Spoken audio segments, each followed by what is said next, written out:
¿Cómo están? Les doy la bienvenida a un nuevo capítulo del Trámite, hoy desde los Juzgados Civiles de Santiago, ubicados entre las calles Amunátegui y Huérfanos, para conversar sobre un tema que es bien transversal en la gente: cómo detener un embargo. Hoy vamos a subir hasta el piso 15 y vamos a hablar con un oficial de sala. Acompáñenos.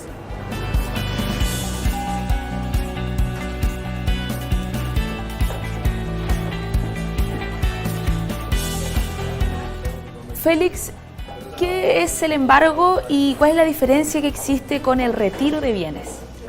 Como primera cuestión, yo creo que tendríamos que hacer un alcance preliminar, ¿ya? Y dejar claro que el embargo es una medida cautelar, una medida, un gravamen, ¿ya? Una prohibición que afecta el dominio de los bienes del deudor, ¿ya? O sea, el deudor queda inhibido de poder disponer de sus propios bienes, ¿ya? Con respecto a la pregunta que tú me haces, ¿cuál es la diferencia entre un embargo y un retiro? Bueno, la regla general es que siempre los usuarios confundan estas dos diligencias, ¿ya?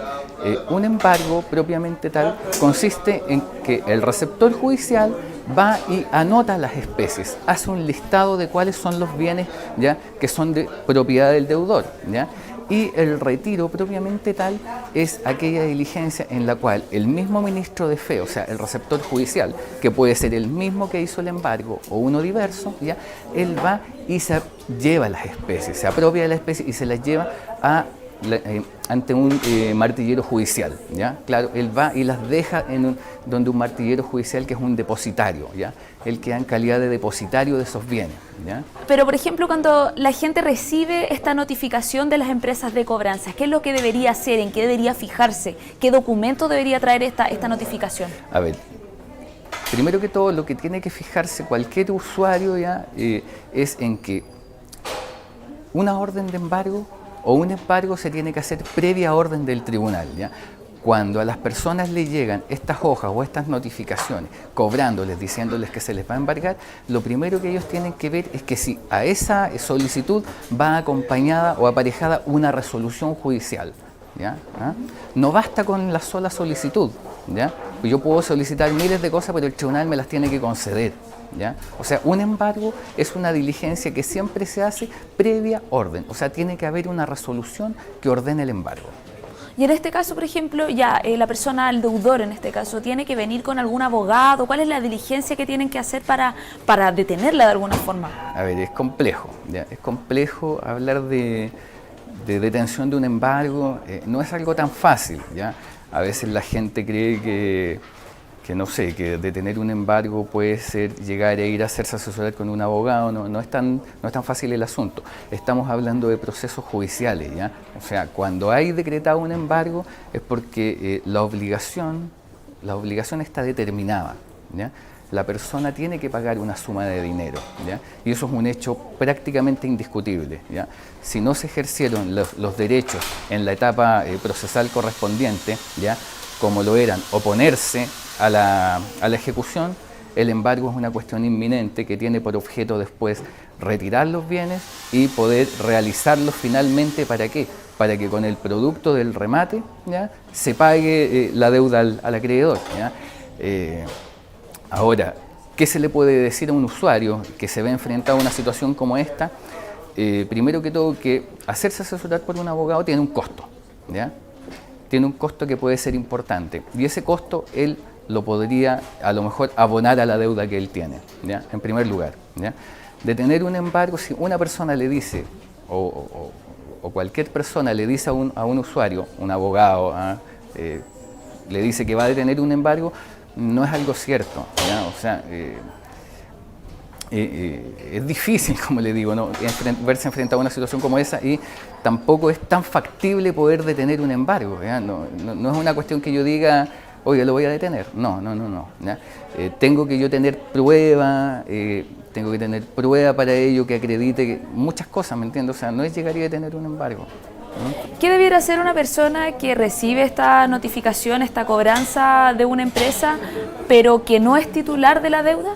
Lo que pasa es que estamos hablando de dos cosas de oposiciones que son distintas. Cuando a mí me notifican en un juicio ejecutivo, ya el deudor tiene la posibilidad de oponerse, ¿ya? O poner excepciones a esa ejecución, ¿ya?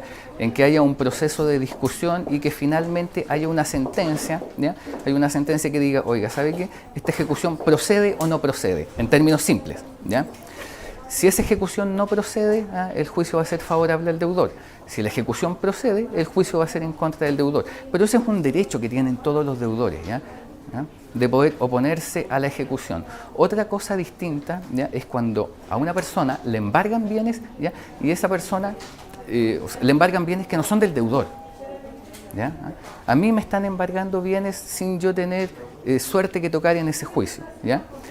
Yo lo primero que tiene que hacer una persona es, en el acto de la diligencia, si es que esa persona se encuentra, dejar consignado que esos bienes no son del deudor y que le pertenecen a ellos, y que de ello quede constancia en el acta de la diligencia que hace el receptor judicial. Esa es la primera medida que tiene que hacer, ¿ya? Y después tiene que concurrir al tribunal. Claro, o sea, después tiene que concurrir al tribunal, acercarse y ver efectivamente cuáles son las alternativas, ¿me entiende? O sea, existen... A ver, yéndonos desde lo más, por decirlo de alguna manera, lo más concreto o específico es si la persona reconoce o no reconoce la deuda, ¿ya? Pues si la persona reconoce la deuda, ¿ya? Lo más aconsejable, ¿ya? Si es que tiene dinero, ¿ya? Es que la solucione. Si no, si lo están embargando, creo que es porque no está enfrentado en esa situación y es probable que no tenga los medios para poder cubrir esa deuda, ¿ya? ¿Qué es lo que tendría que hacer en subsidio? En subsidio tendría que acercarse con el abogado del juicio, ¿ya? Y tratar de llegar a un acuerdo, un avenimiento, que es lo que se llama, ¿ya? Que es una modalidad de pago diferida, ¿ya? Al deudor se le pueden estar cobrando 1 millón de pesos, ¿ya? Y él, al acercarse al abogado, ¿ya? Pueden llegar a un acuerdo en el cual esa deuda que se le está cobrando 1 millón de pesos pueda diferirse en 10 cuotas, 12 cuotas, ¿ah? Que son ya... como le dijera, sumas mucho más asequibles de poder solucionar. Por ejemplo, ¿ya? Otra medida u otro derecho que pueden ejercer, pero ahí ya cuando se te están embargando bienes que no son de uno, ¿ya? Ahí se puede concurrir a la asesoría jurídica y para presentar una correspondiente tercería, ya sea de posesión o de dominio, dependiendo de la prueba y de los bienes sobre los cuales ha recaído el embargo. ¿Y cuál es la diferencia entre estos dos mecanismos de tercerías? Primero que todo, la tercería de posesión recae sobre un hecho, ¿ya? Esa es la gran diferencia. La tercería de posesión recae sobre un hecho, ¿ya? Yo tengo que probar el hecho de que esos bienes yo los estoy... que son míos, en definitiva, que yo lo estoy aprendiendo, ¿ya? Que están dentro de mi espacio, ¿ya? En cambio, la tercería de dominio, ¿ya? Tiene que ver con un derecho, ¿ya? Y probar un derecho es mucho más difícil. Se prueba a través de los modos de adquirir los derechos, ¿me entiendes? Entonces es mucho más complejo, ¿ya? Recapitulando, si la persona recibe esta notificación, tanto pueden asesorarse con un abogado o no, pero concurre al tribunal. ¿Cuánto plazo tiene para concurrir? Primero que todo, para poder oponerse a la ejecución, ejerciendo derechos de fondo, ¿ya? Oponiendo excepciones, el deudor tiene un plazo de 4 días si es requerido de pago dentro de la comuna donde tiene asiento el tribunal. Acá en Santiago hay 30 juzgados civiles que tienen su asiento en la comuna de Santiago, ¿ya? En consecuencia, si el deudor es notificado en una comuna diversa, ya sea Recoleta, Independencia, Estación Central, Conchalí, cualquier otra comuna tiene el plazo de 8 días para oponerse a la ejecución, ¿ya? Pero como les decía adelante, eso es un derecho distinto al derecho de oponerse al embargo mismo y decir en el acto de la diligencia, esos bienes no son del deudor, esos bienes son míos.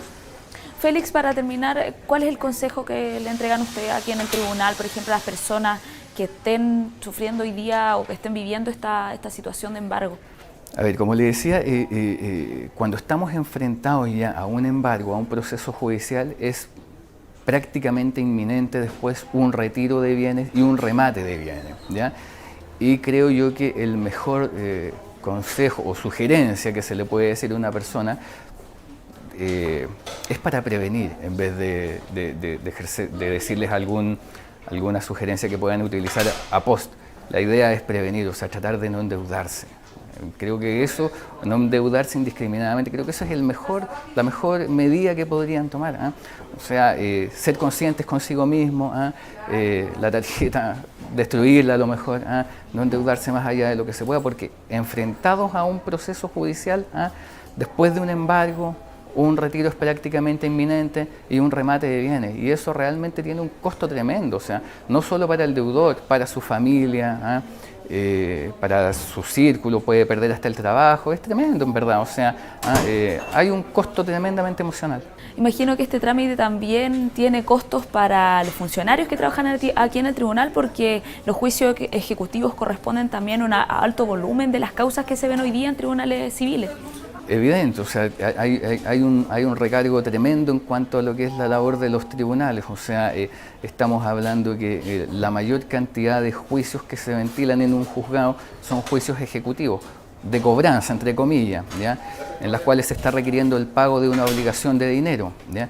En función de eso, el recargo es tremendo, o sea, la carga de trabajo es tremenda y los procesos pueden variar, va a depender mucho de la premura que tenga el ejecutante, si tiene o no tiene bienes, son relativos en realidad, o sea, si hubo o no hubo oposición a la ejecución, ¿me entiendes? Entonces son distintos los tiempos, dependiendo de cada caso particular. Félix García, muchas gracias por esta entrevista. Por mi parte me despido y los dejo invitados a que revisen nuestra página web del Poder Judicial, www.poderjudicialtv.cl. Hasta pronto.